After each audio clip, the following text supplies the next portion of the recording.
يا جدعان، مسلسل لام شمسية مش مجرد عمل درامي، ده عمل بيقربنا من واقع صعب جدا ممكن نكون بنعيشه كل يوم، واقع بنقابله بس مش عارفين نوصفه. الحلقة الأخيرة من المسلسل ده أثارت الجدل جدا، والنهاية كانت كلها تساؤلات، مع إن المفروض الناس مستنية إجابات على كل أسئلتهم في المسلسل. لو حسيت بده فأنت عندك حق، عشان اللي ورا المسلسل ده أكبر من مجرد قصة اتكتبت في عمل درامي. تعالوا نفهم مع بعض إيه اللي حصل بالظبط في مسلسل لام شمسية. أنا علي زمراوي، وهقدم لكم تحليل درامي مختلف من وجهة نظري، وهنربط الدراما بين الواقع اللي حوالينا وبنعيشه. وده فيديو مهم جدا بالنسبة لي، فركزوا معايا. خلونا نبدأ الفيديو بالثنائي الأقرب لقلبي، وهو مريم نعوم مع كريم الشناوي. فعلا ثنائي استثنائي، وهم حاليا رقم واحد في تقديم القضايا الاجتماعية بشكل واقعي، من غير بقى ما يكون في تجميل ولا افتعال. واللي قدموه في لام شمسية بيثبت ده جدا. على فكرة اللي بيعملوه بيفكرني جدا بثنائي احمد مراد مع مروان حامد، اللي هو ما بيختلفش عليه اتنين، او محمد سامي مع محمد سامي، اللي هو محمد سامي المخرج مع محمد سامي المؤلف. ايه،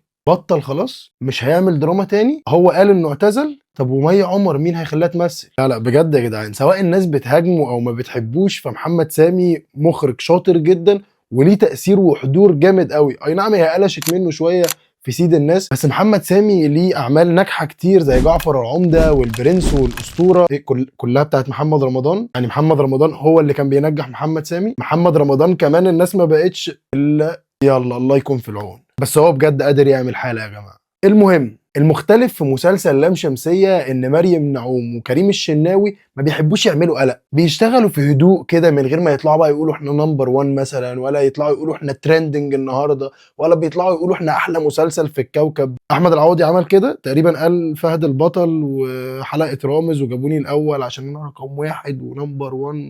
هو رامز في الاخر برنامج، هو جاب احمد العوضي يعني اول حلقه ليه، واحمد العوضي اول حلقه ليه. لو جبت اي حد غير احمد العوضي انت مش هتجيب مشاهدات، يعني مش هركز في اللي هو قاله.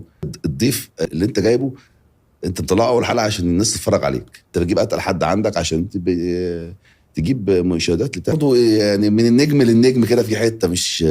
النهارده بكلمك هو فهد البطل اعلى من البرنامج بتاعه، بس بقول لك يكرم عشان يعني اخوه. بغض النظر عن الكلام ده، احنا بنتكلم بقى في ناس راقية، ناس ما بتتكلمش عن نفسها، ناس مخلية الجمهور هو اللي يحكم هم رقم واحد ولا لا. وظهورهم دايما بيكون ليه وقار كده، يعني بيظهروا في مؤتمرات مثلا، في ندوات تبع جامعات يطلعوا يتكرموا، لكن ما بيطلعوش بقى كل شويه على الفاضي وعلى المليان ويعملوا بقى الهاشتاجات بتاعت ترندنج نمبر 1 والحاجات دي.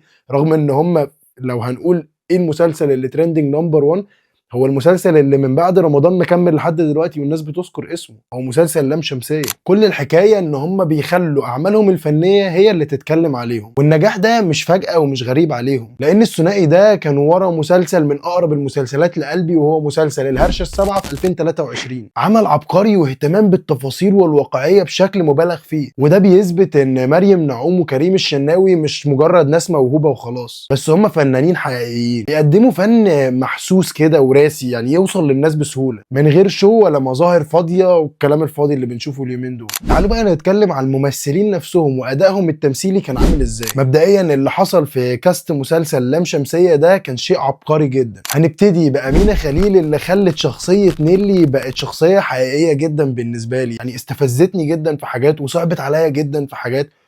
وحته الحاله النفسيه اللي مخلياها من كتر ما هي مخضوضه بتتصرف تصرفات تخلي كل اللي حواليها يعني يتضايق منها.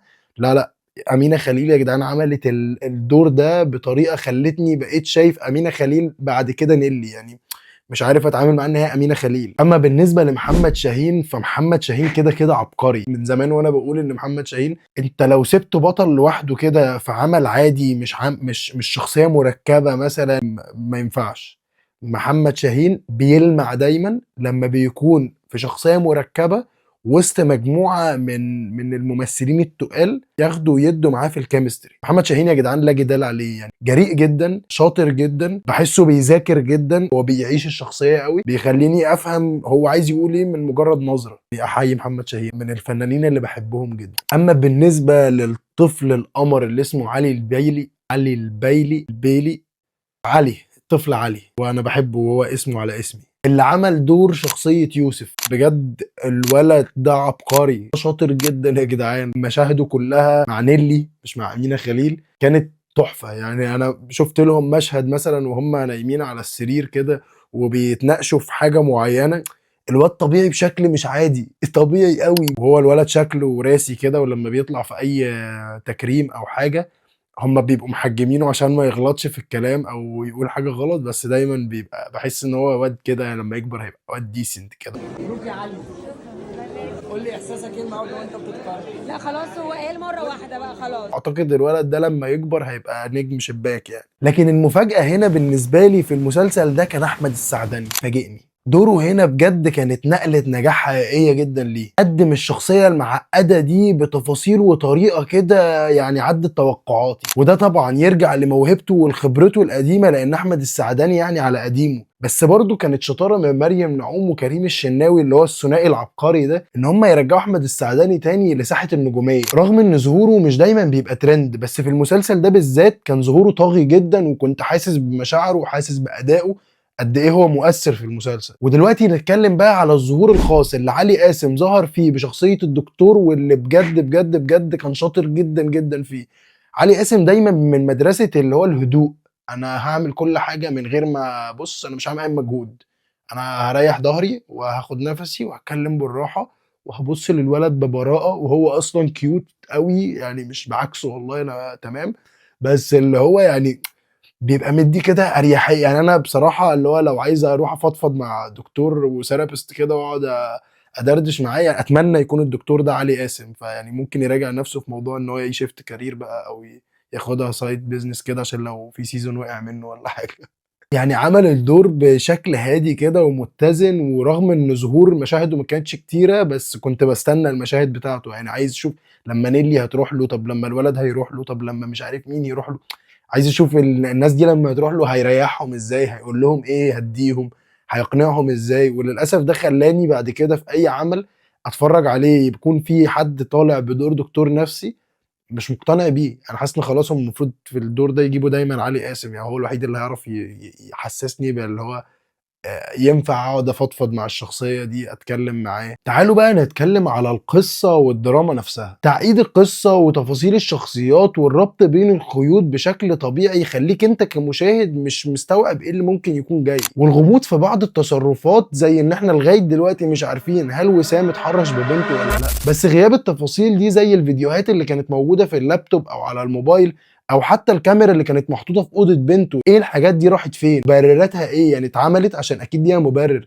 فين بقى المبرر او فين الاجابه؟ زي ما قلنا في تساؤلات بقت اكتر من الاجابات، وده بياكد لنا ان في حاجات كتير اتمسحت من السيناريو بشكل قطعي، وده مش كلام، ده حقيقه. وبالذات لما نقارن ده بالكلام اللي اتقال من الجهات الحكوميه للاعمال الدراميه اللي جايه في السنين اللي بعد كده، ويبقى في فجوات في تاجيل عرض الحلقات بشكل باين جدا للجمهور، وده بيثبت ان هم كانوا متسربعين جدا، لان هم بيعدلوا حاجات، وطبعا عقبال لما يمنتجوها ويبعتوها تاني للقنوات كان موضوع مش سهل. وبرده كان من الاشياء الغريبه ان اخر يوم تصوير في المسلسل يكون هو يوم المحكمه اللي هو اخر مشهد في المسلسل، وده مش العادي اللي بيحصل في المسلسلات، مش شرط ان انا اخر مشهد اصوره اخر يوم، بس ده معناه ان هم اخر يوم اضطروا ان هم يعملوا يوم زياده عشان يعدلوا شويه حاجات كانوا اوريدي مصورينها، وطبعا دي حاجه كلوز جدا ما بيعرفهاش غير الناس اللي شغالين في العمل. انا من وجهه نظري المسلسل ده اديله 9.5 من 10، وتقييمي ده نقص نص بسبب الاحداث اللي ناقصها في المسلسل ده. القصه يا جدعان اتلعب فيها، ما كملتش زي ما كانت المفروض تكمل. لو القصه كانت خدت حقها للنهايه كانت خدت 10 من 10 بدون فصال، لان فعلا المسلسل يستحق ده.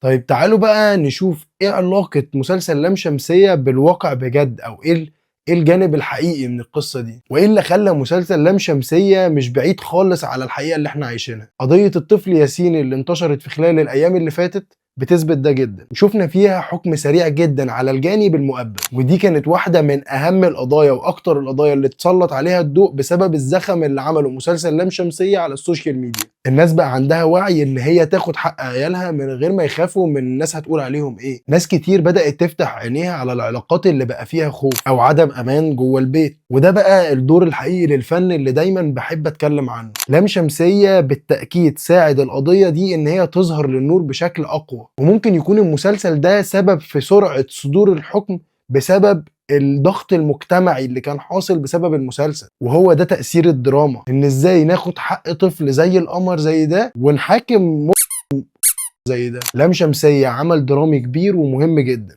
ونجاحه مش مقتصر لمجرد ان هو حلو او ان هو كسب انتاجيا، بس لانه بيخلي الناس تفكر وتفهم وتقرب من القضية دي بشكل اكتر، وخلى الناس تعرف تدافع عن الضعيف وتاخد حقه. والضعيف هنا مش الضعيف سلطة، الضعيف هنا ممكن يكون ضعيف كطفل هو خايف ان هو يقول على اللي حصل له او ان في حد بيتعدى عليه. الاهالي لما بيشوفوا حاجة زي كده بيعرفوا يتكلموا مع اطفالهم ويعرفوهم ان لما يكون في بقى برايفت ارياز وفي الحاجات دي، تعالوا ارجعوا لنا قولوا لنا ان حد لمسكم بطريقه غلط، لو حد قال لكم هنأذيكم، لو حكيتوا لاهلكم برضو احكوا لنا، ما تقلقوش احنا اللي هنأذيهم. وده وعي، الفن عمل وعي دلوقتي. لو وصلت للجزء ده من الفيديو فده معناه ان المحتوى عجبك، فما تنساش يعني تعمل سبسكرايب كده في الشانل بتاعتنا، وتعمل لايك وتكتب كومنت بتقييمك للمسلسل، شايف تديله كام من 10 مثلا. زي ما انا قلت لكم انا تقييمي 9.5 من 10. وشغل الجرس بقى عشان يوصل لك كل جديد. مستنيكم في الفيديو اللي جاي. سلام.